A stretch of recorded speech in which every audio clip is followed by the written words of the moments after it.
Let me ask you another question. You talk about the public confidence in the courts, in our institutions, which I agree are very, very important, that the public has confidence in our judiciary. Would you agree with me that to the extent that people perceive that judges, unelected, lifetime tenured judges, are making policy pronouncements or political decisions, that it undermines public confidence? I do. Thank you. Yesterday, we talked a little bit about precedent. And I know Senator Feinstein, as she does in these hearings, talked about super precedent, and in particular, Roe versus Wade. And I want to talk a little bit about that. But first, let me just ask you, do you think there's any good reason for the Supreme Court not to overrule a previous decision when they've concluded that that decision was wrong? Thank you, Senator.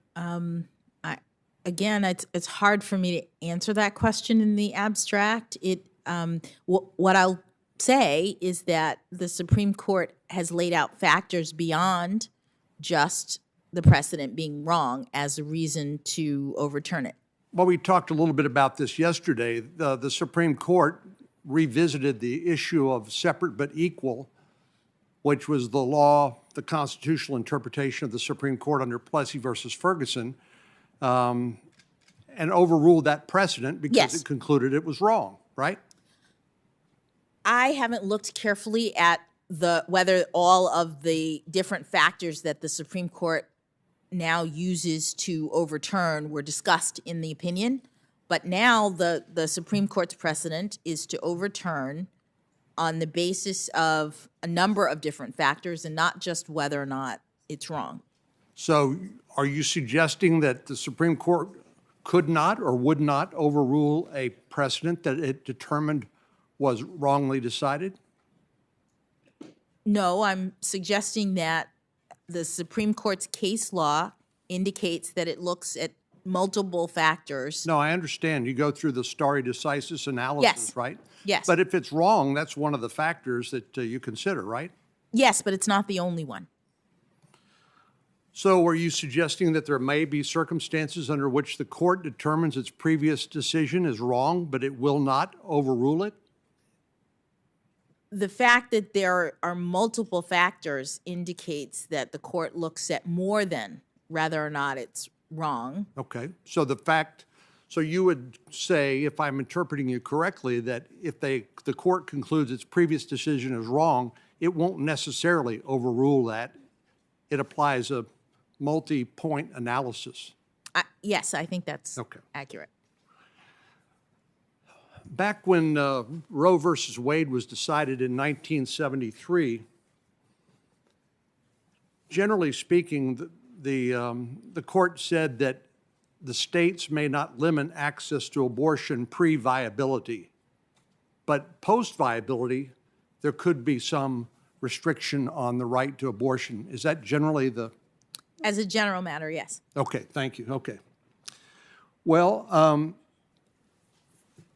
and then I think it's since 1973, the question of viability has risen again, what that actually means, because now viability was around 28 weeks. That is, the fetus could live outside the womb. But today, because of the advances in medical science, the fetus can live outside the womb after about 23 weeks.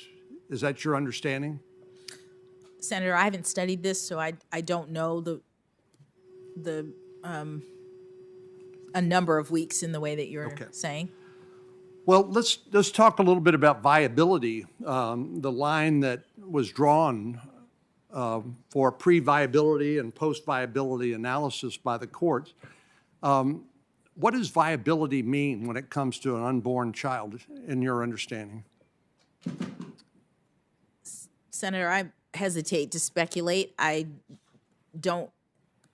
know that it is a point in time that the court has identified in terms of when the standards that apply to regulation of the right. Justice Brennan, at a later point in his career on the Supreme Court, admitted that the viability line was an arbitrary line. Do you agree with him? Senator, I'm not able to comment on viability. There's a case pending in the Supreme Court right now concerning the issues. I'm asking you about previous decisions, but I hear you.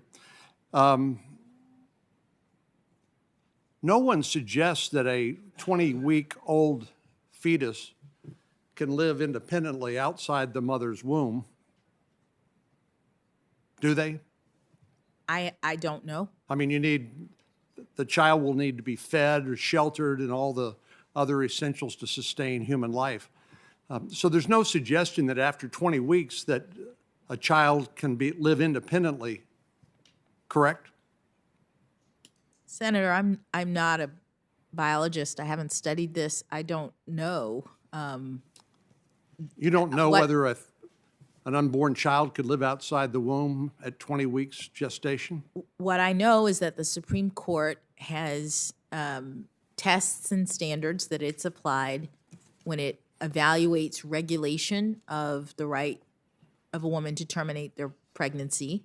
They have the court has announced that there is a right to terminate up to the point of viability, subject to the framework in Roe and Casey, and there's a pending case right now that is addressing these issues. The Constitution doesn't mention the word abortion, correct? That's correct. Just like it doesn't mention the word marriage, correct? That is correct. And so as you and I discussed, perhaps ad nauseum yesterday, when we were talking about substantive due process, this is one of those unenumerated rights that the court has created, court-made doctrine or law, and creating a constitutional right, even though it's not explicitly mentioned in the Constitution itself. Correct? The court has interpreted the Due Process Clause of the 14th Amendment to include... Right. We talked about substantive due process yesterday, and that's what this is, right? The Supreme Court cases that deal with the right of abortion is a result of substantive due process analysis like you and I talked about yesterday. Yes. Okay. In the, you remember when you were confirmed for the Court of Appeals, in that process, we had a hearing, and then we sent you questions for the record, what we call QFRs around here. Yes. And one of those, question number 10, was, does the Constitution protect rights that are not expressly enumerated in the Constitution? As part of your answer, you mentioned Roe versus Wade and Planned Parenthood versus Casey, and you said this, and I'll quote, "They articulate a limited right to terminate a pregnancy." What is the limitation that you understand that was pronounced in Roe versus Wade and Casey when it comes to a right to terminate an abortion? What are the limitations under current law? Under current law, as I understand it, there are limitations in so far as there can be regulation of that right pre-viability unless the regulation imposes an undue burden on the exercise of the right. And there can be regulation after viability as long as there's exception for the health and I think maybe life of the mother. So it's the limitations are about whether and to what extent the government can regulate the right. Is it your understanding under the current precedent of the Supreme Court that there is a right to abortion up to and including the time of delivery of the child? Senator, I don't know, actually. I mean, the Supreme Court in every case is looking at individual regulations of the government related to individual rights. And I am not aware of the court having made a pronouncement about whether or not regulation can extend all the way up until birth. I'm just not aware of that.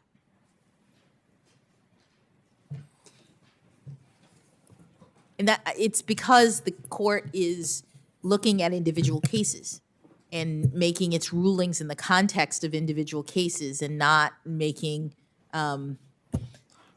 sort of pronouncements in general. So you are suggesting that in some individual case, the right to abortion could extend through the entire pregnancy up until the time the child is delivered? No, Senator, I'm suggesting that I'm not aware of any case that's handled the issue.